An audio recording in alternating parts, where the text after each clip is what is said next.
बेली छकालै एउटा सुइना देखेको थिएँ, सुदूरपश्चिम बनेको देश बनेको त्यो सपना पुरा गर्ने हो र त्यो पुरा गर्ने पार्टी राष्ट्रिय स्वतन्त्र पार्टी हो। बोराजी बुझेछौ कि नै?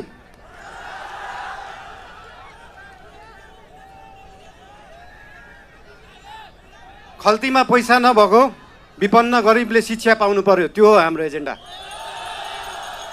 खल्तीमा पैसा नभएको विपन्न गरिबले स्वास्थ्य उपचार पाउनु पर्यो, त्यो हो हाम्रो एजेन्डा। 2 वर्षमा बन्ने बाटो 20 वर्षमा पनि बन्दैन, 1.5 वर्षमा बन्नु पर्यो, त्यो हो हाम्रो एजेन्डा। रुखमा बाँधेर हुन्छ कि बाटोमा सुताएर हुन्छ कि खोरमा जाकेर हुन्छ, बाटो बन्नु पर्यो। यहाँ त बाटो बनाउनलाई यो भेगमा मेरो भोट छैन, यहाँको बाटो किन बनाउने, यो भेगमा मेरो भोट छैन किन बाटो बनाउने। राष्ट्रिय स्वतन्त्र पार्टी सरकारमा गयो भने काङ्ग्रेस हिँड्ने बाटो पनि बनाउँछ, एमाले हिँड्ने बाटो पनि बनाउँछ, माओवादी हिँड्ने बाटो पनि बनाउँछ, सबै नेपाली जनता हिँड्ने बाटो बनाउँछ। मान्छेले देशलाई स्विजरल्यान्ड बनाउनु पर्छ भन्छन्, स्विजरल्यान्डको बाउ बढी मालिका यहीँ छ, किन बनाउनु पर्यो स्विजरल्यान्ड? स्विजरल्यान्डको पराकाष्ठ रामा रोशन यहीँ छ, किन बनाउनु पर्यो स्विजरल्यान्ड? खप्तड नेसनल पार्क यहीँ छ, किन बनाउनु पर्यो स्विजरल्यान्ड? हामी नेपालीहरू माल भएको चाल नपाएको मान्छेहरू पर्यौँ। भएको चिज देखाउनै सकेका छैन, सुदूरपश्चिमलाई जोड्नै सकेका छैन। सुदूरपश्चिम त्यो दिन जोडिन्छ जुन दिन सुदूरपश्चिममा एकदम धेरै कलाकार हुँदो रहेछ, 8 लाख सब्सक्राइबर भएको, 1 मिलियन सब्सक्राइबर भएको, तर त्यो गीत काठमाडौँको चोकचोकमा बज्दैन। जुन दिन सुदूरपश्चिमको गीतहरू काठमाडौँको चोकचोकमा बज्छ अनि बल्ल जोडिन्छ सुदूरपश्चिम काठमाडौँसँग। सुरुमा त गीत बज्नु पर्यो, त्यसपछि आवाज बज्छ, त्यसपछि माग पुरा हुन्छ।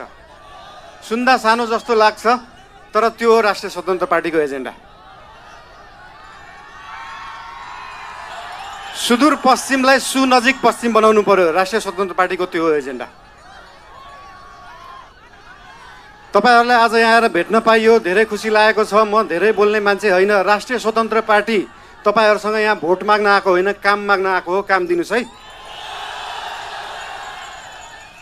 तपाईँहरूले भोट दिनु भएन भने पनि राष्ट्रिय स्वतन्त्र पार्टीले सुदूरपश्चिम बनाउँछ। काम माग्न आएको हो। के छ तपाईँहरूको काम? हाम्रो उम्मेदवारहरूलाई, हाम्रो पार्टीका मान्छेहरूलाई हाम्रो काम यो हो भनेर लिस्ट दिनु। भोट नदिए पनि हुन्छ, बरु कामको लिस्ट दिनु, काम गरेर देखाउँछ राष्ट्रिय स्वतन्त्र पार्टीले।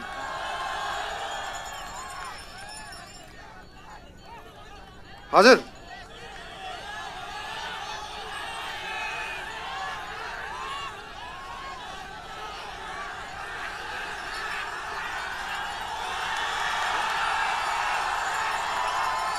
आँखा हेर्न पर्दैन, काम हेर्नु होला। म धेरै बोल्दिनँ। धेरै धेरै धन्यवाद। सुदूर अब दूर नाइ, झिक्कै झिक्कै माया तमलाई। I love you.